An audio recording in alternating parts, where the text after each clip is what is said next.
And we are live again. We are live again, and Rick was impressive. Rick speaks very well. He's a very convincing candidate. He's a very confident candidate, and he definitely has a skill set behind him. That was the first time I haven't met Rick yet, and I got to admit, I was impressed. I was impressed. He was prepared for. He was prepared. I mean, he sounds prepared. Oh, absolutely. He's definitely on a mission. He's definitely prepared, and he's definitely welcoming the challenges ahead. Absolutely. And, There's big challenges. And if anybody could challenge Booker, it would be this gentleman. Absolutely. It would be this gentleman. Absolutely. But we have another guest today. We do. We have another guest, and we're still at the rally. The rally's still going on. I hear Lisa out there doing the raffles. So doing the raffles, hopefully right? she's holding down the fort. But today, here's our next special guest, and it is Mr. Sparshil Patel. Sparshil. How are you? Hey guys, how are you? Good. Good. Thanks for coming on. Thanks for having me today. I'm excited to be here. I'm excited to follow my family friend, Rick Mehta, and he was an excellent candidate. He's running against Cory Booker, and I definitely think he has a lot of good topics, and his background and education speak for themselves. He's impressive. Right. I mean, you know him better than I do. Yeah. But first of all, we're here for the police rally, Sparshil, and I know you're a big supporter of the police, and you want to give a couple words on that, or? Sure. In the beginning of the pandemic, we gave about 500 masks and PPE to the Edison Police Department. Growing up in Edison and being born here, I would love for them to continue and be safe during this pandemic, and make sure they have all the frontline equipment that they need. And they're risking their lives for us. They're protecting me and my family growing up, and now they're going to protect my wife and kid. And they should definitely be here. They should definitely be respected, and we should definitely work with them and show some respect and support for their hard work and dedication. Well, Sparsh, you, if people don't remember, you ran for the Board of Ed last year, and there is, I believe, Chris, there's another election, again, Board of Ed election this year. Coming up. The deadline is, I think, to put in the petition might be next week. Sparshil, any plans, or do you have any announcements? Are you thinking about running again? Are you running again?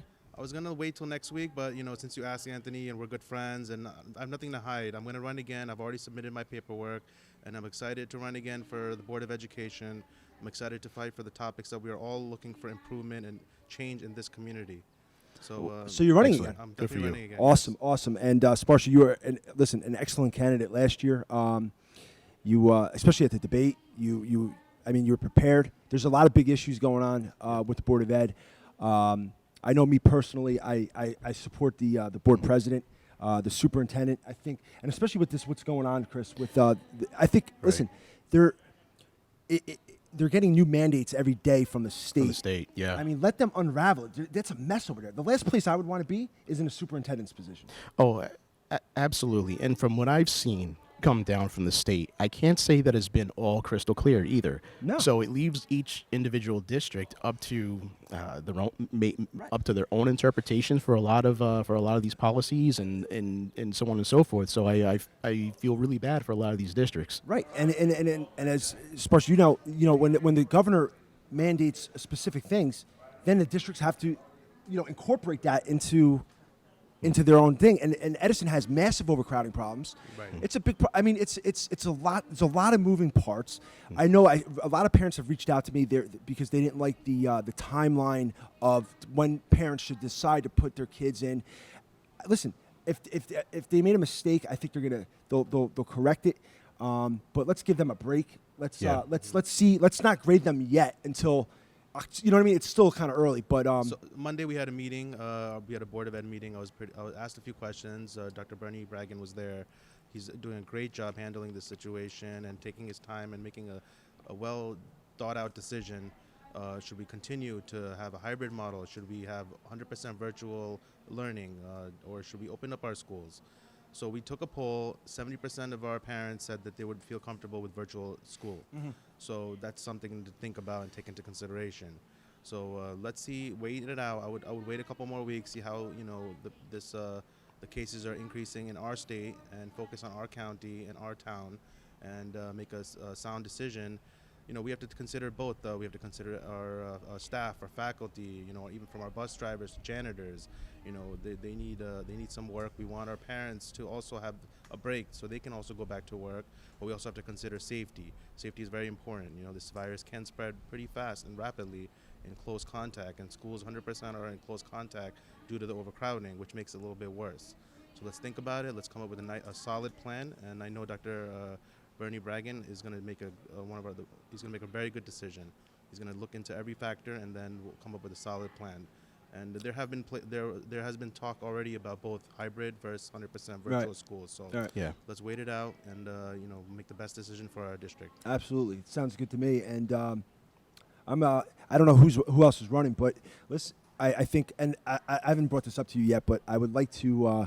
Well, you know what? I'm going to save that. I'm not going to bring up this. I've been thinking about doing something for maybe for the Board of Ed. Maybe do our own debate. All right, hey, Sure, absolutely. That's a great idea. Yeah, absolutely. do our own debate Absolutely. or something like that. So, but So I actually got a question. So Sure. the last Board of Ed election, that was your first time running. That's correct. That was my first time running.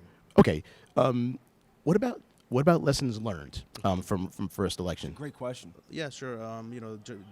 Issues have been changing. The core issues have not changed much. Edison is a tough district. Has a huge residents. It's number 5th town in New Jersey. So, I've learned a lot, meeting a lot of our folks in the community, the parents concerned, teachers concerned. So, I think a second round will be I'll have a huge advantage. I know the topics, I know the people, and, I know I'll be able to make solid change if I'm elected on the board. Excellent. It's a big responsibility. I ran for the board twice, and I can tell you, I didn't win, but there's a lot to do there. The Board of Education is not, people like to use it as like a stepping stone. It's a big responsibility, a big budget, a lot of big issues. That's correct. Sparshil is I think prepared and qualified to be a board member. And Sparshil, we wish you the best of luck. And Thank you so much. come back on the podcast. Sure, Let us know how the anytime. campaign's doing. Yeah. Please do. Yeah. Best of luck to you, and you're a patriot, man. Thank You're you. for wanting to run for the Board of Education. You're out here supporting the police. You're a true patriot, and thanks. So much. All right, guys. Sparshil, thanks very much, Thanks guys. for having me. All Thank right, you. you got it. Bye-bye. And we are going to go get our next guest. We got a very special guest for our third guest. Special guest. Special guest. Special guest. All right, coming So, right and up. Coming right up, guys. All right.